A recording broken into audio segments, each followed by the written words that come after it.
Imagine chegar ao trabalho e descobrir que parte das tarefas que você fazia todos os dias agora é realizada por uma inteligência artificial. Imagine também que no lugar de procurar alguém que saiba, por exemplo, executar exatamente aquilo que você aprendeu a fazer durante anos, a empresa passe a procurar alguém capaz de interpretar informações, tomar decisões, trabalhar com inteligência artificial e, principalmente, resolver problemas que a tecnologia ainda não consegue resolver sozinha. O futuro do trabalho deixou de ser uma previsão distante. Ele já está acontecendo. A inteligência artificial está transformando processos, modelos de negócios e profissões inteiras. E essa transformação não acontece apenas nos departamentos de tecnologia. Ela chega ao marketing, ao financeiro, ao jurídico, ao atendimento, ao RH, à comunicação e praticamente a todas as áreas de uma organização. Mas existe uma questão que talvez seja ainda mais importante do que a própria tecnologia. As empresas estão preparadas culturalmente para essa mudança? Porque não basta comprar ferramentas de inteligência artificial. É preciso mudar processos, desenvolver pessoas, rever competências e, em muitos casos, repensar a própria maneira como a organização entende o trabalho daqui para frente.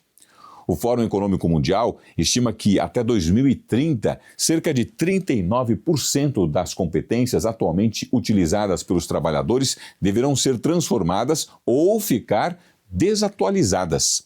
E, ao mesmo tempo, 59 em cada 100 trabalhadores deverão precisar de algum tipo de requalificação ou aperfeiçoamento profissional. E a discussão vai além de aprender a usar uma ferramenta. As empresas passam a valorizar cada vez mais competências como pensamento analítico, criatividade, liderança, colaboração, resiliência e capacidade de adaptação, ao lado das competências tecnológicas, né? Olá, muito prazer, eu sou o Rogério Spinelli, estamos começando mais um programa em Foco, eu espero que você esteja muito bem. No programa de hoje, a gente vai falar sobre as transformações que estão acontecendo dentro das empresas e, principalmente, a maneira como nós passamos a trabalhar a partir de agora. E olha só, o que acontece com uma cultura organizacional quando a inteligência artificial começa a realizar tarefas antes executadas por pessoas?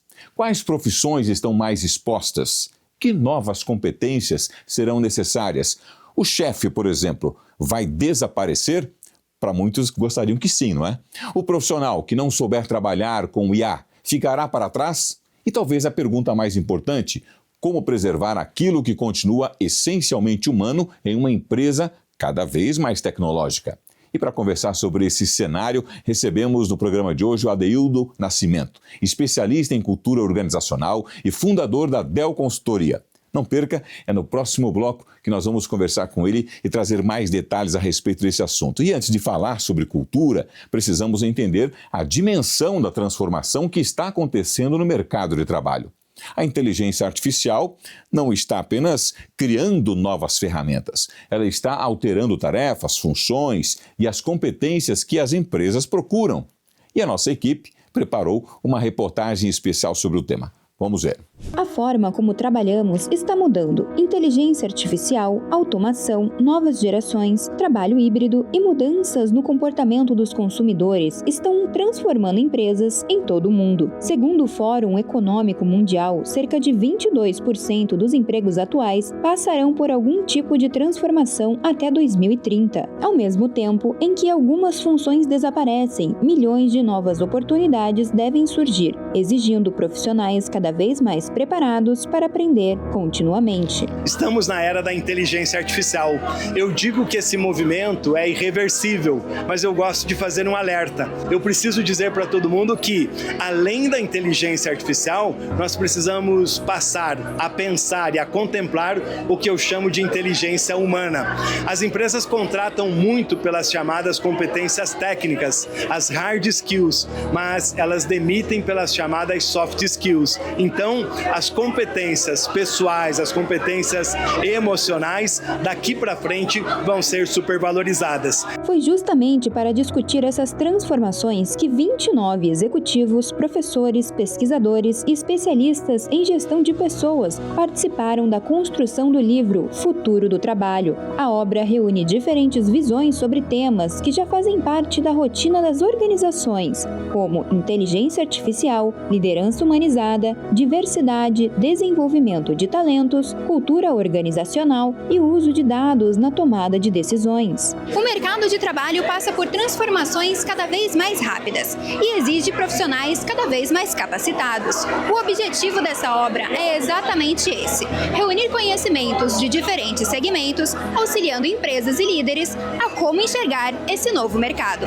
O diferencial do profissional do futuro passa por uma coisa chamada long life learning, aprendizado constante, o tempo todo, a toda hora. Não só na área de gestão de pessoas, de recursos humanos, mas em todos os setores. O segredo para um profissional de sucesso é continuar aprendendo e estudando. Ou seja, a grande característica deste tempo chama-se humildade. Humildade para aprender continuamente. Enquanto a tecnologia avança, cresce também a importância das chamadas competências humanas: criatividade, pensamento crítico, capacidade de adaptação, inteligência emocional e liderança aparece entre as habilidades mais valorizadas pelas empresas para os próximos anos. Ao mesmo tempo, organizações investem cada vez mais na qualificação de seus profissionais para acompanhar as mudanças provocadas pela inteligência artificial e pelas transformações digitais. Para os especialistas, o maior desafio não será disputar espaço com a tecnologia, mas aprender a trabalhar ao lado dela. A transformação, portanto,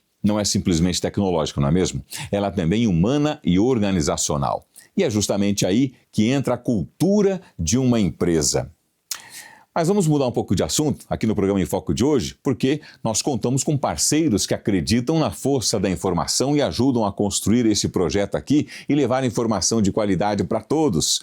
Hoje vamos acompanhar mais uma vez o conteúdo especial da Unuviale Móveis e Design, patrocinadora do nosso cenário, que une estilo, sofisticação e inovação aos ambientes. Confira comigo. Você acha que escolher móveis planejados é simplesmente definir cor e acabamento?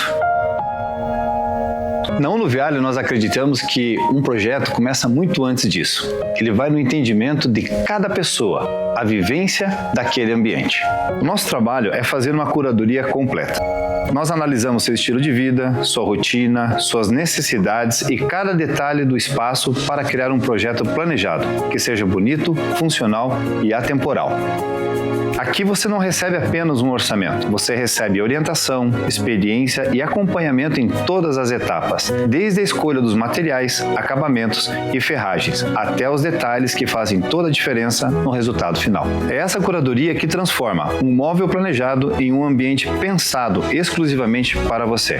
Venha conhecer a Unuviale e entenda como um atendimento consultivo poderá fazer a diferença no seu projeto para um bom ambiente. Aproveitar mais uma vez para agradecer então a todos os nossos parceiros, que trabalham ali na Unuviale Móveis e Design, que acreditam no Projeto Em Foco e contribuem para tornar possível um programa que abre espaço para discussões sobre economia, inovação, esporte, tecnologia e temas ligados à transformação social. Uma satisfação ter vocês conosco nesta caminhada. Muito bem, voltando a falar sobre o nosso tema de hoje, a inteligência artificial pode mudar ferramentas, processos e funções, não é mesmo? Mas nenhuma tecnologia sozinha muda uma organização. O que muda uma organização são as pessoas, os comportamentos e a cultura que orienta as decisões.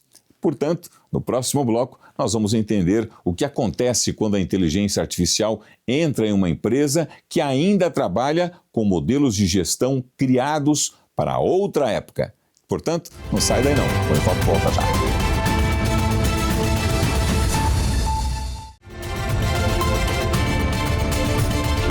Estamos de volta com o Em Foco. Hoje estamos discutindo uma questão que vai muito além da tecnologia. O impacto da inteligência artificial sobre a cultura das organizações, porque uma empresa pode ter a melhor ferramenta de IA disponível no mercado e ainda assim fracassar na transformação. Pode haver medo de perder o emprego, pode haver resistência dos gestores, pode haver profissionais que utilizam a tecnologia de forma escondida. E pode existir uma distância enorme entre aquilo que a direção da empresa imagina que está acontecendo e aquilo que os colaboradores realmente estão fazendo. A pergunta é como construir uma cultura capaz de absorver essa transformação? Para conversar sobre esse cenário, nós estamos recebendo aqui no Enfoque de hoje Adeildo Nascimento, que é especialista em cultura organizacional e fundador da Dell Consultoria. Adeildo, obrigado por ter aceitado o convite aqui da equipe do Enfoque e colaborar com o conhecimento, com tudo aquilo que você vem trazendo, ajudando empresas hoje a entenderem esse cenário que nós estamos vivendo hoje. Obrigado, Rogério. É um prazer enorme para mim e para o time todo da Dell Consultoria fazer parte e aí estar junto com a sua audiência. Obrigado pelo convite. Legal. O Adeildo já é uma pessoa que a gente conhece, sabe da capacidade, qualificação e o trabalho que você já vem desenvolvendo. A gente acompanha os vídeos, tudo que a Dell vem propondo para as empresas de uma forma geral. E a gente falou bastante aqui no primeiro bloco do programa hoje, Adeildo, sobre a questão da cultura organizacional. Só que muitas pessoas ainda que acompanham, assim, o que é cultura organizacional de fato? O que ela faz exatamente? O que acontece quando a empresa não entende a cultura organizacional dela mesmo e qual é o impacto que isso tem para os seus colaboradores de uma forma geral? Boa pergunta. E é verdade mesmo, o pessoal tem muita dúvida sobre isso. Falando assim, de uma maneira bem resumida, cultura é o sistema organizacional de gente. Okay. Você vê, a gente tem o Android e o iOS que regulam aplicativos no celular, né? A cultura é esse sistema operacional que regula como que a gente se comporta no dia a dia.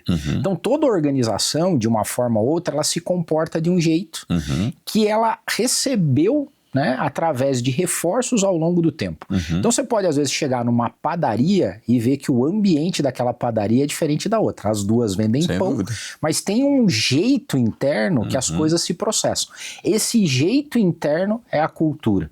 E a cultura, quando ela não é bem gerenciada, ela vai nascer de forma orgânica, para o bem ou para o mal. Exato. Então o que está acontecendo agora é que uma boa parte dos empresários, CEOs, entenderam que gerenciar a cultura estrategicamente faz com que o meu negócio possa ser enxergado pelo mercado de um jeito diferente também. É por isso, e eu dei o exemplo da padaria, que vende pão, que é uma commodity, vamos dizer assim. Sim. E você às vezes gosta de ir numa padaria e não gosta de ir na outra. No final, sabe o que é que está acontecendo? A cultura de uma padaria é diferente da outra. Agora, interessante isso que você falou, porque assim, muitas empresas, quando você chega ali na recepção para ser atendido, tem lá uma placa, né? Visão, valores, né?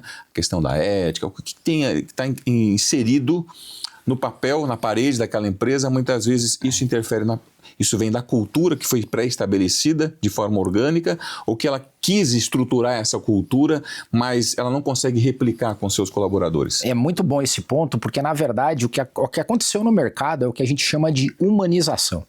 Ao longo do tempo, o fator humano não era levado em consideração. O mercado era um mercado mais, um modelo com engenharia, vamos dizer assim, o mercado era regulado como se fosse uma máquina.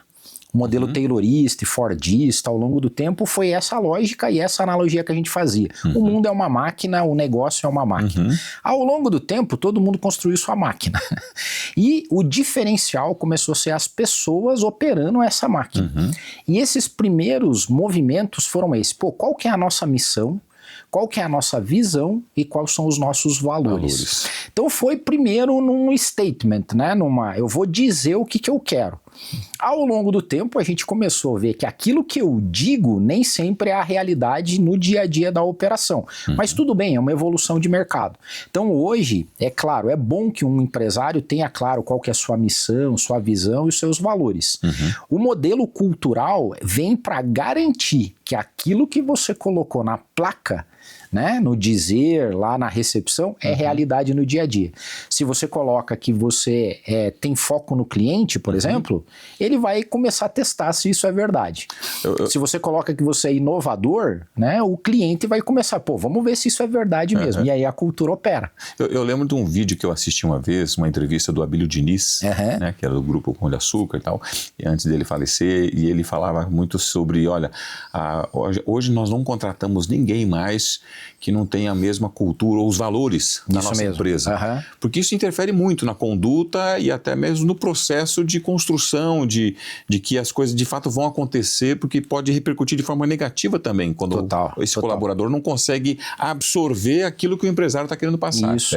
O Abílio Diniz é um grande exemplo, o outro é o próprio Paulo Lemann, que é o tal do capitalismo brasileiro. Quando você lê o livro dele, né, ele deixa claro que ao longo do tempo, quando eles entenderam qual é o tipo de pessoa, principalmente dos executivos, que ele trazia para os negócios, as coisas começaram a tomar outro rumo. No começo, ele até deu um exemplo, a primeira empresa que ele criou, ele contratou pelo currículo. Ele foi buscar pessoas de Harvard, Ivy League, eram os mais bem formados. E a empresa faliu. Quando ele começou a contratar as pessoas por um modelo cultural que ele definiu, então ele via que o comportamento vinha antes da formação. É claro que você tem que aliar as duas, mas quando você começa a contratar, o resultado vem também. Então, vou dar um exemplo claro que eu voltei na padaria, né?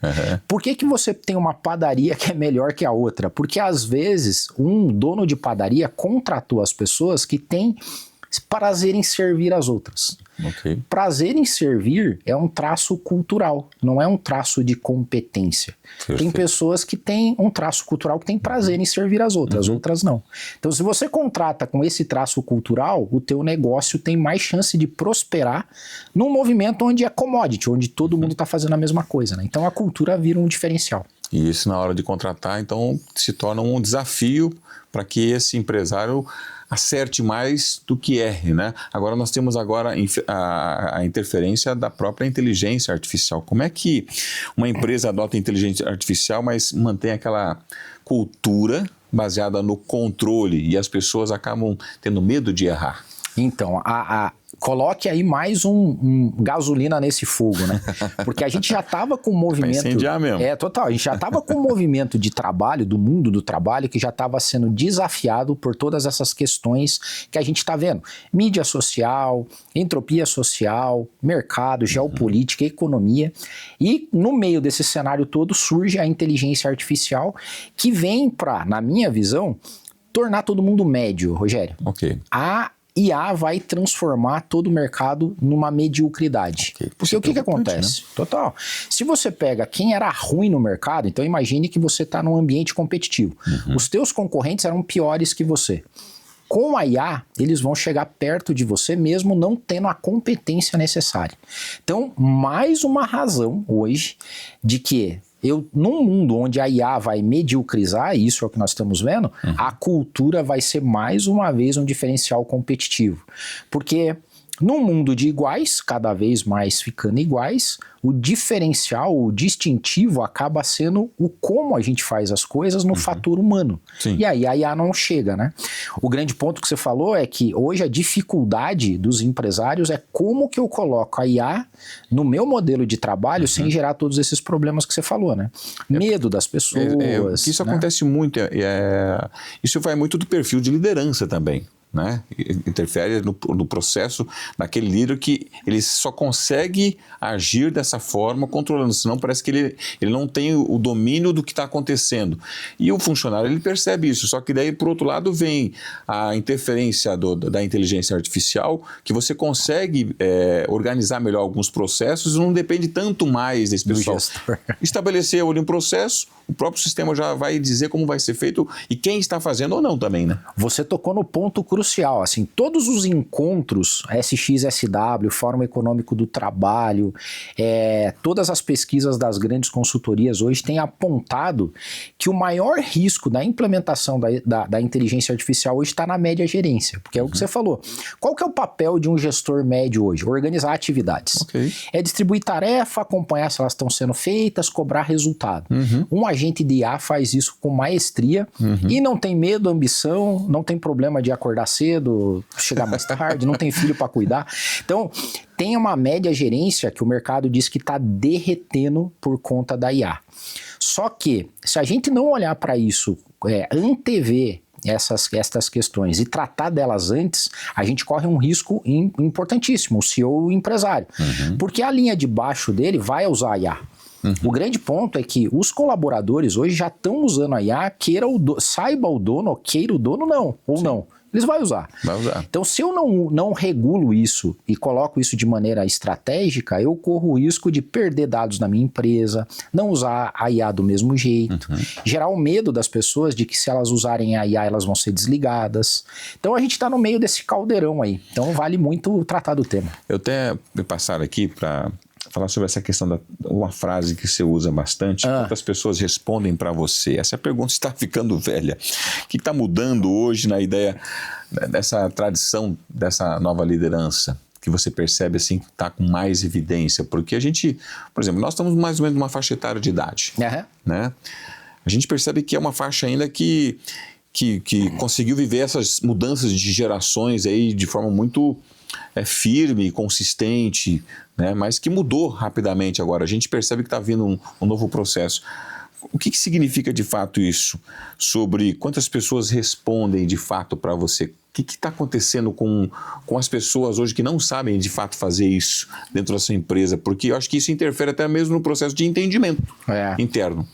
Toda a média gerência hoje no Brasil e no mundo também, né, como um todo, ela tem essa característica etária. Então, assim, uma boa parte da média gerência das grandes empresas hoje está na faixa entre os seus 40, 55 anos. Os gerentes mais sêniores, diretores, é esse o pessoal. Essa é uma geração sanduíche. É uma geração que recebeu um mundo totalmente diferente, tem que entregar um outro mundo, que está cuidando de pais e filhos, só que também eu digo, é a geração que está segurando o piano hoje. Ainda. Então, a gente está segurando o piano, a gente está fazendo toda essa condução e transição a duras penas e está tendo resiliência para aguentar. É verdade. O que basicamente mudou?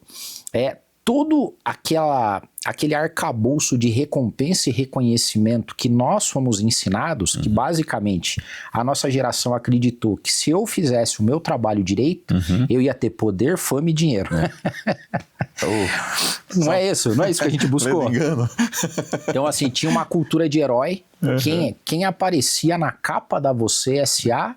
fechou o jogo, lembra? Hoje essa cultura do herói ela é perniciosa.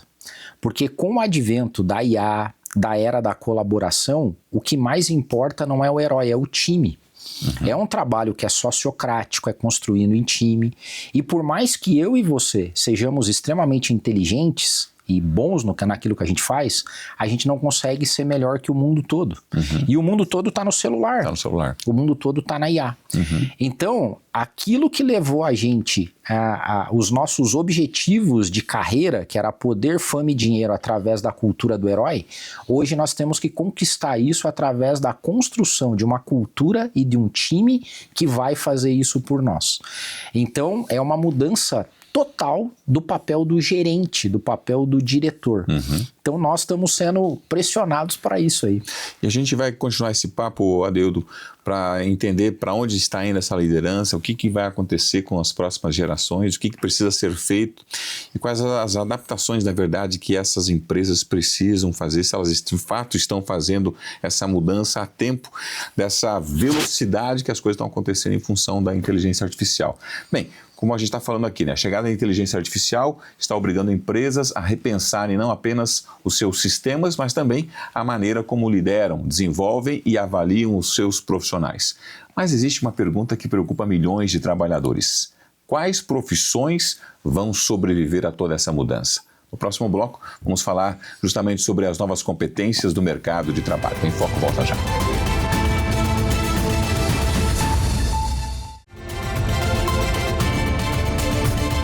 Estamos de volta com o Enfoque. Se a inteligência artificial consegue executar cada vez mais tarefas, uma pergunta passa a ser inevitável. O que ainda precisamos aprender? A resposta pode parecer contraditória. Quanto mais poderosa fica a tecnologia, mais importantes se tornam algumas competências humanas. E pensando o pensamento crítico, a criatividade, a liderança, comunicação, capacidade de colaboração, julgamento e adaptabilidade. O profissional do futuro não necessariamente será aquele que compete com a inteligência artificial. Será aquele que sabe trabalhar com ela. A adoção da inteligência artificial não acontece no vácuo. Ela encontra empresas com histórias, valores, como nós já falamos aqui, lideranças, regras e comportamentos já estabelecidos. E quando uma nova tecnologia chega, ela pode acelerar uma cultura saudável ou revelar os problemas de uma cultura que precisa mudar. Vamos ver mais uma reportagem sobre o assunto. Acompanhe. O sucesso de uma empresa nem sempre depende do tamanho da estrutura ou do tempo de mercado. Em um cenário de mudanças constantes, organizações que conseguem identificar novas necessidades dos consumidores antes da concorrência costumam sair na frente. Foi assim com empresas que apostaram no comércio eletrônico antes da popularização das compras online, investiram em alimentos saudáveis antes da mudança de hábito dos consumidores, ou incorporaram tecnologias digitais para tornar processos mais eficientes. Hoje, mais do que acompanhar tendências, o desafio é antecipá-las. Surgiu essa palavra, esse termo, futuro do trabalho. E uma grande pergunta: o que será do futuro do trabalho e qual será o trabalho do futuro? Essa é a grande inquietação hoje em dia no mundo corporativo. Como é que nós vamos ter esse novo mundo do trabalho, literalmente na era da inteligência artificial? E para responder a essa pergunta, 29 executivos, professores e especialistas de todo o país se uniram na construção do livro Futuro do Trabalho. A proposta foi cruzar diferentes vivências regionais e de mercado para antecipar as transformações que já bateram a porta das corporações. Para os autores, antecipar tendências e fazer gestão no cenário atual exige agir de forma preventiva, estruturando a empresa antes que as mudanças de mercado virem uma crise. O grande desafio das empresas, dos gestores, dos líderes, dos profissionais é entender o contexto na qual ela está inserida. A grande tentação é mudar ou inovar simplesmente por uma ferramenta, por uma tecnologia, por um modismo daquele momento. E quando você identifica um problema, desenvolve um método de como resolver, é instrumental. Agora, como eu preparo o nosso leitor para tomar a decisão, para ser um bom líder num contexto que nós ainda não conseguimos imaginar? Então, o recado para o empresário, para o gestor, para o líder que vai ler esse livro é poder trabalhar de forma preventiva. Esse é um guia, é um manual de sobrevivência para as empresas não terem crises quando a gente fala em força de trabalho e colaborativismo. Durante muito tempo, bastava oferecer um bom produto ou serviço. Hoje, isso já não é suficiente. Empresas que conseguem crescer de forma consistente investem cada vez mais em inteligência de mercado, análise de dados e comportamento do consumidor para tomar decisões cada vez mais assertivas e reduzir riscos em um ambiente de negócios que muda a todo momento. E quando o assunto é adotar novas tecnologias e inteligência artificial para antecipar movimentos, a orientação é não perder tempo com grandes projetos complexos. O segredo é testar e aplicar na prática. Porém, mesmo com dados, algoritmos e robôs indicando as tendências, quem lê os cenários e toma as decisões estratégicas continua sendo o fator humano. Eu acho que sim, cada vez mais vai ser importante aprender sobre as tecnologias, saber que elas fazem parte do dia a dia e elas vão ajudar muito as pessoas a terem dados, informações, mas as pessoas é que precisam fazer essas leituras, né? Tem coisas que não são ditas, tem coisas que não estão nos dados, né? E que esse poder humano é que consegue fazer essa decodificação. No final das contas, antecipar tendências não significa adivinhar o futuro, mas ter a coragem de transformar o presente. Em um mercado acelerado por dados e algoritmos, as empresas que de fato se destacam são aquelas que entendem que a maior inovação continuará sendo cuidar, capacitar e liderar pessoas. E a gente continua o assunto aqui com Adeildo Nascimento. Adeildo, você é especialista nessa questão de cultura organizacional. A gente viu aqui já no VT sobre toda a transformação que a inteligência artificial está trazendo, está propondo, está criando, está incentivando, está construindo, está fortalecendo ou está criando dificuldade para outras pessoas que ainda não estão acompanhando toda essa mudança. O que a gente precisa aprender ainda mais se a gente vai ali numa breve pesquisa e já traz tudo pronto quase? Rogério, como eu costumo dizer, que o preço da resposta caiu. Então, assim, antigamente uma resposta custava muito caro. Hoje ela não custa quase nada, porque a resposta está na inteligência artificial. Inclusive, a gente virou sommelier de inteligência artificial. Não sei se você olha e fala, isso aí tem notas de cloud pago. Isso é IA gratuita. Então, a resposta caiu. começou a aumentar de valor o critério.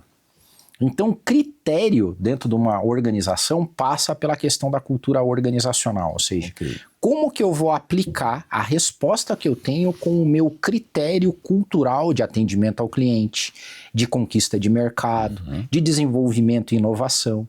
Então, o critério começa a tomar um outro ponto. Em questão de competência, você já falou na abertura, tudo o que a IA não consegue fazer. E o que a IA não consegue fazer? Tudo aquilo que é inerente ao humano. Exato. Então hoje, a relação nossa com as emoções... Então, por que a gente está falando de NR1 no mercado hoje? Porque é emoção, é ambição, medo, ganância, ansiedade, tudo isso... A ansiedade das pessoas, né? A expectativa sobre o futuro. Isso aí está no modelo humano. Então o gestor que antes administrava processo, agora ele está sendo desafiado a administrar e gerenciar a emoção dos seus colaboradores. É uma evolução. É isso que a gente está vendo no mercado hoje. Outra, imprevisibilidade, a dúvida.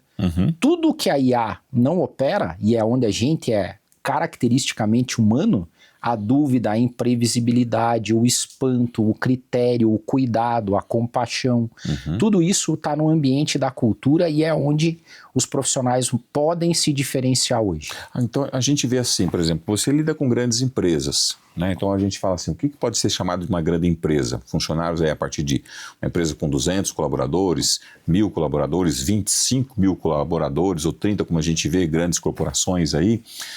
Essas empresas a gente pode até pensar, elas já estão com profissionais qualificados para dar esse tipo de suporte e coordenar isso com os funcionários. Mas e o pequeno empreendedor? Ele consegue fazer isso? A gente consegue ver essa mudança para que ele consiga se adaptar a todo esse processo e ele mesmo ter condições de superar tudo isso e acompanhar essa mudança? Tem, e aí esse é o paradoxo, porque é o contrário do que você falou. As empresas hoje, quanto maior elas são, mais desafiador é o projeto de cultura. Quanto maior é uma empresa e quanto mais passado ela tem, mais complicado é de administrar ela hoje. Quer ver um exemplo crasso? A Volkswagen anunciou pela primeira vez na história que está fechando fábricas na Alemanha. E um dos motivos, ela ficou tão grande que ela ficou quase impossível de ser gerenciada. E a lógica do pequeno empresário é o inverso. O empresário, ele consegue, à vista dos olhos dele, administrar toda a cultura dele. Agora imagine uma empresa multinacional que opera multimercado, multicultura, multipúblico, compete com o mundo numa entropia social. É muito mais difícil. E por mais que eles tenham áreas de recursos humanos, de cultura, para ele é muito mais difícil.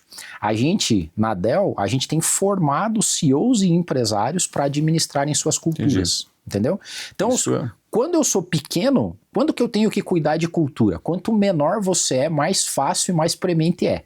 Quanto maior você é e mais passado você tem na tua empresa, muito mais desafiador é transicionar uma cultura. Até mesmo para aquele que não percebia a influência que a cultura dele tinha, né? Porque ele não sabia que aquilo estava, de forma direta ou indireta, estava impactando os resultados dentro da empresa dele, né? Tem um livro maravilhoso do Jim Collins que ele fala por que as gigantes quebram, ou como que elas quebram.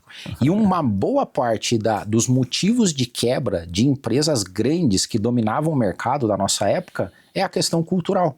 Eles não se adaptaram ao novo tempo e ao novo movimento. Hoje nós temos vários clientes, principalmente na área de tecnologia, que sofrem com isso. Porque eles são empresas de tecnologia que têm 30 anos. 30 anos no mundo da tecnologia é uma eternidade. Aí você vê uma startup entrando com uma cultura totalmente nova e ganhando mercado justamente porque tem mais habilidade de se posicionar e oferecer para o mercado uma cultura e uma proposta de valor que ele, para mudar numa empresa de 30 anos, vai ter um preço a pagar. Ou seja, se você não se adequar a essa mudança, você praticamente está ficando fora do mercado. Você vai perder aí muitas oportunidades, porque as pessoas vão procurar você, mas você não consegue atender a minha necessidade hoje. É isso aí. Falta isso. Por isso que os projetos de cultura hoje são tão prementes. Outro ponto, no valuation das empresas, né, o valor de mercado das empresas, cada vez mais é definido por artigos intangíveis. Ok. A marca dela, a cultura dela, a barreira de entrada, a relação com a sua comunidade e o seu nicho. Isso vale muito mais do que o maquinário, o imóvel, o ativo dele. Porque são as pessoas que constroem ali o ritmo, né? Que dão andamento ao processo de crescimento e desenvolvimento ali. E é difícil você preparar um profissional hoje e manter esse profissional na empresa também, né? Muito, muito. Então, cada vez mais, o fator da cultura serve para atrair os profissionais que se engajam na minha cultura e fazer com que eles fiquem mais tempo aqui dentro da nossa organização, que é cada vez mais difícil também, né? Então, aquela fidelidade que os profissionais tinham no passado, de ficar anos em uma empresa, hoje não é mais a empresa que engaja as pessoas, mas qual é a causa dela, o mercado que ela trabalha, se ela faz bem ou não à sociedade, né? Então são questões que entram na hora de um talento escolher onde ele quer trabalhar. O que você falaria sobre a questão dessa alfabetização, então, da inteligência artificial? A necessidade, como é que ela deve ser implementada ou colocado isso já na cultura da empresa para que as pessoas que estão chegando agora no mercado, elas possam compreender e já estarem preparadas para... Isso é premente, Rogério. E olha só, de novo, a dificuldade que nós temos com os gestores. A maior parte dos CEOs e empresários, diretores e gerentes são mais velhos. E olha só a dificuldade. Tem dificuldade de aceitar, né? Total. A gente tem uma dificuldade de um desafio plástico e um desafio andragógico. Quanto mais velho a gente fica, e a gente sabe disso, mais dificuldade a gente tem de aprender coisa nova, o nosso esforço cognitivo é maior, e a gente tem muita dificuldade de abandonar o hábito, o paradigma. Então, a necessidade, você falou bem, de alfabetização digital dos mais velhos nas organizações é premente, tem que ter, obrigatoriamente, sob pena da sua empresa ir à falência se você não tiver conectado com tudo isso que está acontecendo, né? E se você porque não aprender, o teu colaborador, obsoleto, né? O teu colaborador cria a empresa que vai competir com você. Tem uma aposta entre os grandes bilionários do Vale do Silício de quando vai surgir uma empresa que vale 1 bilhão no mercado e que é operada por uma única pessoa. E eles dizem, a janela é entre 2026 e 2028. Opa! Por aí deve acontecer de surgir uma empresa que é capitaneada por uma única pessoa e que vale mais que 1 bi. Mas eu não sei se isso é uma empresa ou se virou um aplicativo, né, um sistema. Porque empresa envolve gente. Antes da gente fechar esse bloco aqui, qual que deve ser a responsabilidade das empresas? Reskilling, é isso mesmo? Reskilling. Reskilling, pronúncia correta. E upskilling. Qual que é a responsabilidade? O que seria? Como é que você pode explicar isso melhor para a gente? Então, o Fórum Econômico Mundial apontou que hoje quase 40% de tudo aquilo que a gente aprendeu, eu e você aprendemos na faculdade, com o nosso ano de experiência, não serve mais para nada. Imagina, né? Então nós vamos ter que pegar toda uma força de trabalho e dar novos skills para ela. Então assim, você é jornalista, apresentador, como é que você pode ter um upskill nisso? Ou então pegar essas pessoas de áreas que vão desaparecer por conta da IA e dar uma ressignificação, uma competência para que ela faça outras coisas. Então, se você na tua empresa não tiver uma área preocupada em treinar e desenvolver as pessoas, você está num lugar muito ruim. Tem outro adágio no mundo que diz assim, um empresário certa vez falou assim, de que adianta eu treinar as pessoas e elas irem embora? E acontece Daí muito a isso, resposta que alguém deu, que a gente não sabe quem é, falar, experimenta não treinar elas e elas ficarem na sua empresa. O prejuízo vai ser muito maior, né? Porque não vai acompanhar as mudanças e automaticamente ele vai se tornar um fardo para a empresa. Né? Então, treinamento e desenvolvimento de pessoas deve estar na preocupação de qualquer CEO e empresário que queira se manter vivo no mercado. Sem dúvida. Olha, esse papo está muito bom, a gente está aprendendo muito aqui, até aprendendo a falar palavras novas, né? Então todo dia é oportunidade para a gente poder aprender. E tem que estar com o trave aberto aqui, né? Para poder receber novas informações, porque senão a gente não consegue desenvolver mesmo. a gente volta a conversar mais sobre esse assunto, porque a inteligência artificial mudando aí aquilo que nós fazemos, mas também está mudando aquilo que as empresas esperam de cada um de nós. E o profissional do futuro precisará combinar conhecimento técnico com capacidade de aprender, pensar criticamente, colaborar e tomar decisões. Mas existe um desafio ainda maior. Não basta mudar o profissional. A própria organização precisa mudar. E no último bloco, nós vamos ainda discutir o futuro da cultura organizacional e descobrir se estamos caminhando para empresas em que humanos e inteligência artificial trabalham lado a lado. E o que isso significa para os líderes, colaboradores e para o próprio conceito de trabalho real nas próximas gerações. O Enfoque volta.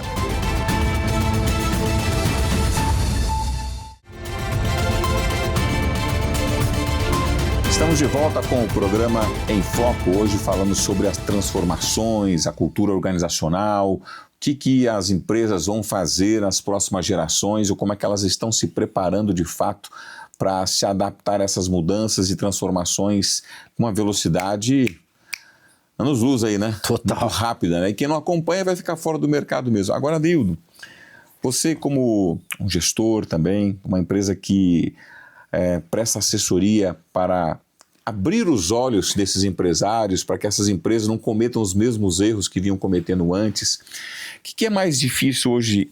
Implementar uma cultura, uma mudança de cultura, ou realmente fazer com que as pessoas aprendam a se desenvolver na inteligência artificial? A cultura é muito mais difícil. É mais difícil. O grande desafio nosso é conseguir engajar o CEO e o empresário. Uhum. Primeiro porque uma boa parte deles acredita que o projeto de cultura é o projeto do RH. Uhum. E não é. O projeto de cultura é um projeto de transformação do próprio CEO e do empresário. Porque, em última instância, a gente falou a decisão aqui, é dele, né? Numa pequena e média empresa, a cultura é ele. É ele que formata a cultura. Então, a gente já fez prova social, né? Depois do projeto implementado, a gente voltar para esse CEO e perguntar para ele qual que é o maior desafio num projeto de cultura. E a resposta, eu fui o maior desafio.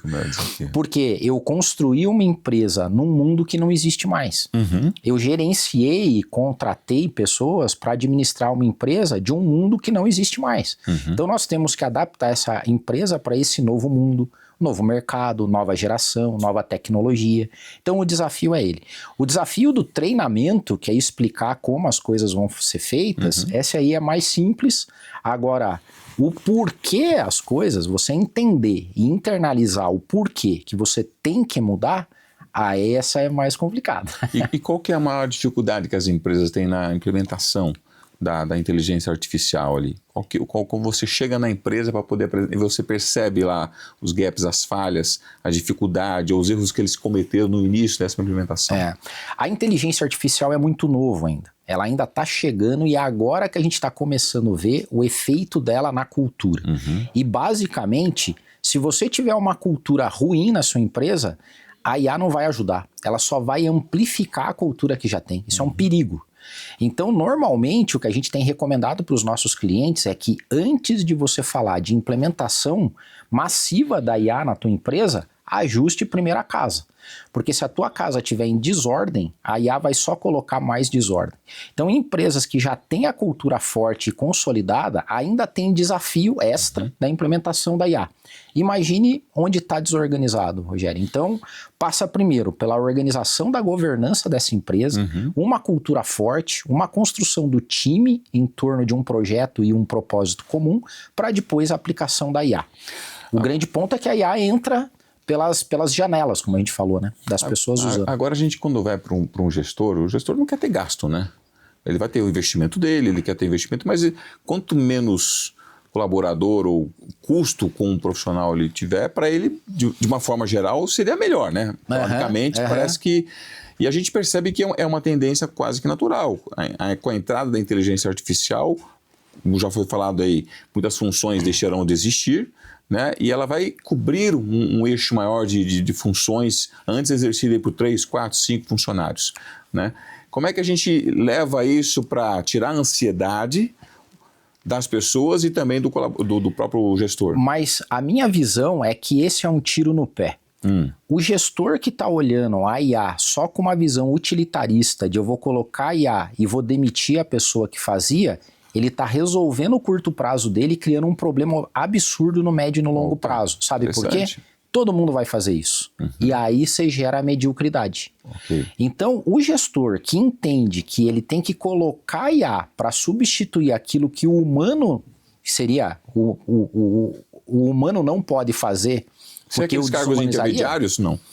É tudo que é repetitivo. Vamos pegar um exemplo, né? Teve uma época que o Charlie Chaplin criticou, no tempos modernos, uma pessoa que fica o dia inteiro apertando o parafuso. A lógica é você desumaniza a pessoa, colocando ela para ficar sempre fazendo uma tarefa repetitiva. Vou fazer uma profecia aqui. Vai chegar o dia, Rogério, que a gente vai achar desumano colocar um humano para fazer um relatório. Olha só. Porque o relatório a IA faz. Já faz rapidinho. Só que o mesmo relatório que você faz, todo o mercado vai fazer.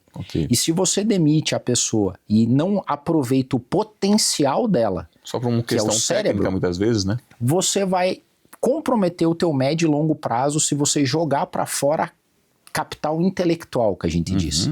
Então, a sugestão, e que alguns já estão sabendo assim, é que a IA ela tem o potencial de aliviar o tempo do seu colaborador daquilo que ele não precisa pensar muito para fazer. Agora você tem que aproveitar o cérebro dele para você se diferenciar no mercado. Sem dúvida. Porque se você demite todo mundo, você vai gerar a mediocridade.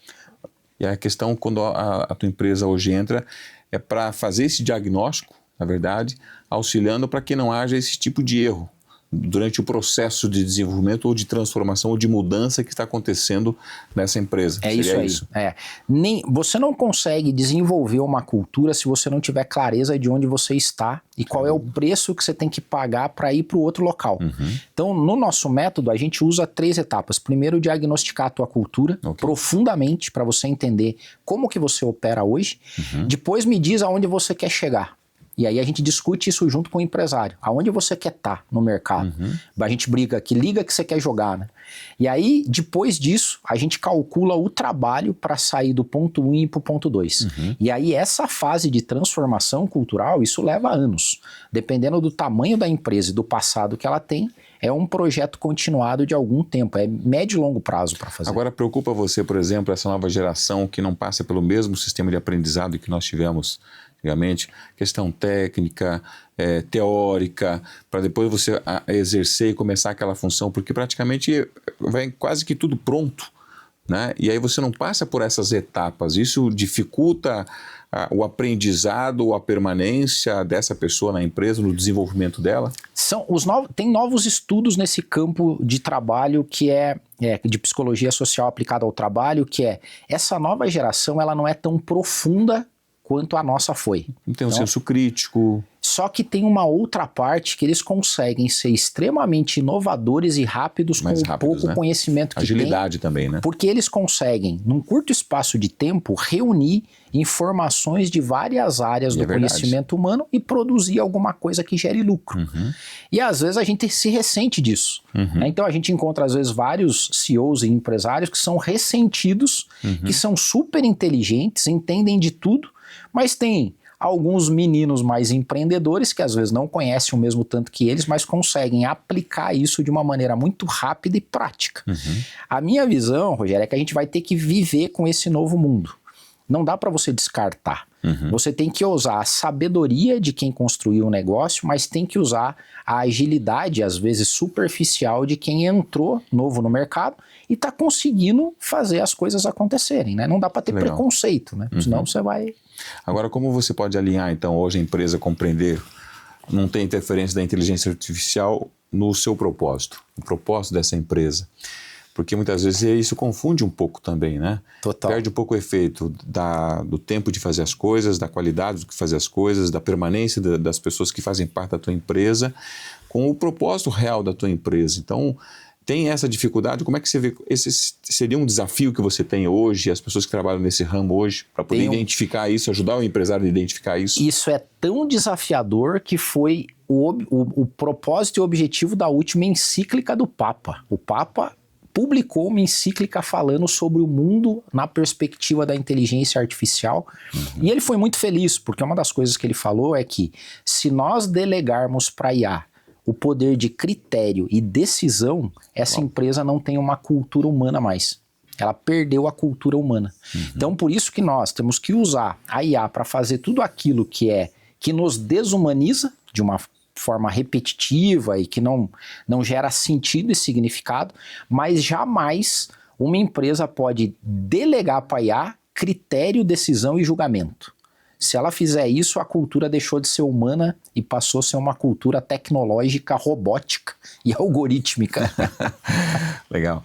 Bem, pessoal, o programa Em Foco está chegando ao final. Quero agradecer aqui ao Adeildo Nascimento, da Dell Consultoria, que nos proporcionou uma aula a respeito desse tema, que eu tenho certeza que ainda preocupa muita gente, né? Qual que é a orientação, a dica que você daria hoje para a gente poder finalizar, que essa empresa deve começar com o pé direito, da maneira correta, né? Antes de tomar uma decisão na mudança da sua empresa ou para os novos rumos que a empresa pretende tomar para o final desse ano, para as próximas gerações aí? Cultura é o diferencial competitivo e não replicável das organizações. O que eu quero dizer com isso? A única coisa que o teu concorrente não consegue copiar da sua empresa é a cultura dela, porque cultura você não copia, você pode criar um arremedo. Então, num mundo de iguais, onde tudo vai virar medíocre e commodity com a IA, a cultura é que te diferencia. Se é o que te diferencia, eu não deixaria para depois se preocupar com a cultura da sua empresa. Adeildo, obrigado mais uma vez por participar aqui do Em Foco, compartilhando seus conhecimentos e que tenha muito sucesso aí. A edição de 2026 do AI Jobs Barometer da PwC aponta que profissionais com habilidades específicas da inteligência artificial receberam, em média, um prêmio salarial de 62% em relação aos trabalhadores comparáveis sem essas habilidades. E o estudo analisou mais de 1 bilhão de anúncios de emprego em 6 continentes e mostra como o domínio da IA está rapidamente se tornando um diferencial no mercado de trabalho. Um dos dados mais surpreendentes da pesquisa da PwC é que os cargos de entrada mais expostos à inteligência artificial têm 7 vezes mais probabilidades de exigir competências tradicionalmente associadas a profissionais mais experientes, como julgamento e liderança. A mudança sugere que a IA pode assumir parte do trabalho operacional e fazer com que jovens profissionais precisem desenvolver competências estratégicas cada vez mais cedo. Portanto, a inteligência artificial está mudando a maneira como nós trabalhamos. Mas talvez esteja mudando também uma coisa ainda mais profunda, a maneira como entendemos o valor de trabalhar. E durante décadas fomos treinados para executar. Agora, máquinas conseguem executar cada vez mais e muito mais rápido. Durante décadas, conhecimento era diferencial. Agora, o conhecimento está cada vez mais acessível. Durante décadas, experiência significava saber fazer determinada tarefa. Agora, talvez experiência signifique saber interpretar situações, tomar decisões e aprender continuamente. A inteligência artificial não torna o ser humano menos importante. E ela pode sim tornar menos importante algumas funções, algumas das tarefas que o ser humano costumava executar. E isso nos obriga a repensar a educação, as carreiras, a liderança e a própria cultura das organizações. O grande desafio não será escolher entre pessoas e máquinas, será descobrir como fazer pessoas e máquinas trabalharem melhor juntas. Mas propósito, responsabilidade, ética, confiança, capacidade de construir relações continuam sendo questões essencialmente humanas. Talvez o futuro do trabalho não seja menos humano. Talvez ele simplesmente exija que sejamos mais humanos naquilo que fazemos melhor. O programa Em Foco de hoje vai ficando por aqui. Muito obrigado pelo seu carinho, pela sua audiência. Continue aí nos acompanhando nas redes sociais. Siga a gente também no Instagram. Compartilhe com as pessoas que ainda não conhecem o nosso programa e assista aos episódios completos no YouTube. Coloque aí na sua agenda para que você não perca o próximo programa. Muito obrigado mais uma vez pela sua companhia. Até o próximo Em Foco.